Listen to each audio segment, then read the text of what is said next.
So hello everyone. I would like to also thank Evosep for having for giving me the opportunity to speak today to you about Evosep 1 and our new Xenotaph 7600 system that was released last year around ASMS timeframe. So I will just introduce briefly the 7600 system and what it brings and what are the differences between this technology and the previous technology SciEx systems that we were offering. So one of those new additions is a new analog detector system that enhances the dynamic range up to 5 orders of magnitude. It is very fast, so it allows us to scan fast and take advantage of fast chromatography. It is also cartridge-based and therefore easily replaceable if necessary. We also have a new front end, a new Q0 design for improved ion transmission, which is right over here, as well as robustness and maintenance purposes. And the two biggest additions to the instrument, and the most significant ones, are actually a novel xenotrap that essentially sits at the back of the CID collision cell and improves the duty cycle at MSMS level, which essentially improves brings sensitivity gains of 5 to 20 times, depending on the analyte of interest. Another major addition is the electron activated collision cell, which actually sits right here. And just before the CAD collision cell, it's an alternate reagent-free fragmentation technique that is highly tunable, depending on which analyte one is interested in. And is important for post-translational modifications such as glycosylations, phosphosite localization, as well as for other small molecule workflows. This EAD fragmentation will not be discussed during this webinar here, but we will primarily talk about data independent acquisition SWATH that Eve talked about, as well as a new acquisition methodology called XenoSWATH that will become available soon on all existing 7600 systems and will be released around ASMS timeframe as a software upgrade. So what we wanted to see is we wanted to evaluate SWATH and XenoSWATH acquisition using HeLa cell lysate across different loads of HeLa and using different Evosep SPD throughputs, going from 200 SPD up to 100 SPD, 60 SPD, and 30 SPD throughput. The data was processed, SWATH and XenoSWATH, in Diane using an in-house generated spectral library, and TSV reports out of that result from Diane, PG matrix corresponding to protein group report, as well as PR precursor identifications will be are reported from those reports. So this here is SWATH acquisition, not XenoSWATH. For 50 nanogram and 200 nanogram nanogram HeLa loads. And what we want to highlight here is essentially as we increase the throughput from 200 SPD to 30 SPD, we go from 2200 proteins and up to 4400 proteins being identified, of which 1400 to 2600 are being quantified at 20% CV. And what we're seeing is that we're seeing the biggest improvement when we go from 200 SPD to 100 SPD. At that load versus corresponding to, say, 200 nanogram sample. What we're seeing is we're increasing the number of proteins from 3600 up to 6400 being identified, and of which 2600 and 5000 are being quantified on 30 SPD. So we see a gradual increase in number of identifications and number of proteins being quantified as we increase or as we lower the throughput, which is not the case for lower load samples. Now looking at a similar graph for the number of identifications at the protein group level for the 50 nanogram and 60 and 200 nanogram across each replicate. You can see here we're very consistent results, about 3200 proteins or 3300 protein groups being identified for 50 nanogram and about 5200 being identified for the 200 nanogram at 60 SPD. And on the very bottom, it's at the precursor level. So it's about 16,000 precursors for 50 nanogram and 23,000 precursors for 200 nanogram. And on the right-hand side, this just shows you the number of identifications that we're seeing across the different SPDs for 50 nanogram and 200 nanogram across different SPDs. So as you can see here, for 50 nanogram, we're anywhere from 9,000 to 25,000 precursors, 25,000 being a 30 SPD. And numbers are similar at 160 SPD, which is in line with what we have shown before on the previous slide at the protein group level. And for 200 nanogram data, we see a consistent increase in precursors being identified from 18,000 to 48,000. So now we will talk about XenoSWAT acquisition. So this is that new acquisition that will become available around ASMS timeframe on all 7600 systems, and the current 7600 systems that are currently out on the market will be upgradable to that as well. And one thing we want to talk about here is the duty cycle and what the Xeno trap does and what it brings. So in a QTAF system, we have this continuous ion beam that comes from the source. And we have to convert this beam into a pulsed beam into a TAF region or into the accelerator. So basically taking slices out of this ion beam. And as the ions leave the collision cell, they fly into the accelerator and get somewhat of a separation by M over Z. And so depending on which M over Z we're looking at. So for example, a low M over Z, we have about a 5% duty cycle. And for peptides with a higher M over Z, we have about 20% duty cycle. So essentially all TAF systems have these low, typically a lot of TAF systems have a duty cycle of about 5 to 25%. So what did we do about this? What we have done is we wanted to be able to trap those ions and prevent the losses that are occurring as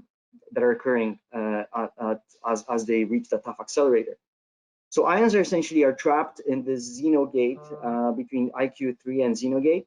And these ions are, as they're trapped there, they're scanned out from high M over Z to low M over Z in such a way that all ions arrive at the accelerator in the same time. And this is timed with a pulsar, which essentially what it does, it allows us to send the whole packet to the TAF time of flight instrument and allows us to increase the duty cycle from 5 to 25% to well over 90%, which essentially allows us to increase the MSMS sensitivity for these ions. So this here shows you on the left-hand side is a 25 nanogram HeLa with a 60 SPD throughput and SWATH on the very bottom and XenoSWAT at the top. And as you can see here, we're seeing about an 8x improvement in total TIC signal, about 8x with Xeno enabled, with XenoSWAT enabled.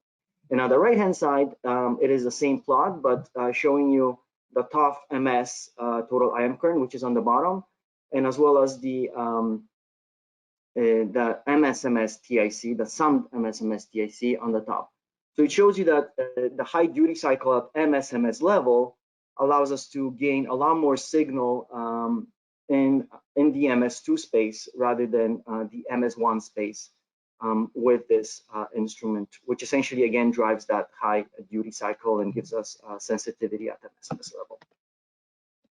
So this here shows you XenoSWAT 25 nanogram XenoSWAT and SWAT, so a peptide ITV that's been extracted and shows you the intensity of the SWAT data on the very bottom, which you see is anywhere up to about 400 to about 1,000 counts, versus XenoSWAT, we're increasing that to 5,000 to 9,000. So a huge boost in 5 to 10 times increase in fragment intensity with XenoSWAT activated. And on the right-hand side, you can see that TIC goes from 3,000 for SWAT and up to 20,000 for XenoSWAT. And depending on which fragment ion we look at, we're seeing about a 6x increase in signal to noise as well as height. For Y8 and for Y9 fragment, it's about well over 9x improvement in signal to noise and height. So it gives us a higher sensitivity at MSMS level. So this here is 60 SPD data, and comparing back to a SWAT data. So as you can see here, for 25 nanogram SWAT, we're seeing 2 times more proteins being identified at 20% CV relative to SWAT. So with 25 nanogram XenoSWAT, we're identifying 4,500 proteins and quantifying 3,200 at 20% CV. And for 200 nanogram, we're seeing with SWAT, it's 5,500 proteins and 4,100 being quantified. And when we turn on XenoSWAT, it's 6,800 protein groups and 5,900 proteins being identified at 20% CV. So 88% of them have a CV under 20%. And on the right-hand side, you can see the reproducibility of those identifications, where we're getting consistent about 6,600 protein groups being identified in every single replicate, and about 46,000 precursors in every single replicate, with a total of 49,000 precursors corresponding to 200 nanograms XenoSWAT. We have also tried to evaluate how this works in a library-free mode in Diane without using a spectral library. And as you can see here on the left-hand side, for using a spectral library, we're identifying about 6,800 proteins and quantifying 5,900 or close to 6,000. In a FASTA mode, we're identifying 5,900 and 55, so very comparable IDs. And at the precursor level, it's 49,000 precursors versus 48 in FASTA free. And in 30 SPD, using our spectral library, we're identifying 7,700 protein groups and identifying 67 under 20% CV. In a FASTA mode, it's 71 and 6,500. So as you can see here, very comparable numbers using FASTA and spectral library search. And at the spectral level, it's 63,000 total precursors. And here shows you the replicates for every single replicate. And in the FASTA library-free approach, it's 70,000 precursors. So it shows you that library-free approach works quite well without the necessity of generating spectral libraries. And this is somewhat important for translational medicine, where you can have biological differences in different cohorts. So now going to very single cell level loadings. So what we did is we did a K562 dilution down to a single cell level, which is around 200 to 300 picograms or 0.2 to 0.3 nanogram level. We have done this experiment 3 times across 3 different dilutions over a month apart on the same instrument, no maintenance performed. And we're identifying just over 1,000 proteins for 250 picogram sample, and with about just over 3,300 or 3,500 protein precursors corresponding to that sample. And for 0.5 nanogram, it's about 1,300 or 1,500 protein groups and 5,500 precursors. What we want to show you here is the data looks extremely good at such a load. This is the extracted ion current for the sample. Very nice matching to theoretical spectra at the B with B and Y ion series at that 250 picogram load. When we further took that sample and we extracted it, we looked at the CV for the 3 replicates for that peptide. We can see a signal CV of 0.73%. And when we traced it, looked at continuity of that data of that peptide at the protein level and at the peptide level from 0 nanogram for 0.25 nanogram up to 25 nanogram, we can see very nice continuity of intensities. So essentially, XenoSWAT with that increased sensitivity on SMS level gives us very good reproducibility at low abundance samples. So in summary, XenoSWAT gives us about 3 to 6x improvement in number of identifications at very low loads at 20 and 10% CV. For 25 to 50 nanogram load, that spans from 1.5 to 3.2 increase in number of protein groups being identified and quantified at 20 and 10% CV respectively. At higher loads, at say 200 nanograms, the improvement is anywhere from 1.3 to 1.8%. So definitely XenoSWAT shows clear advantages at lower loads. So 60 SPD, we're able to identify about 6,800 protein groups, of which 88 and 68% are identified under 20 and 10% CV. And for 30 SPD, it's 7,600 protein groups. And again, 88 and 68 of those have identifications under 20 and 10% CV. So XenoSWAT delivers, in conclusion, it delivers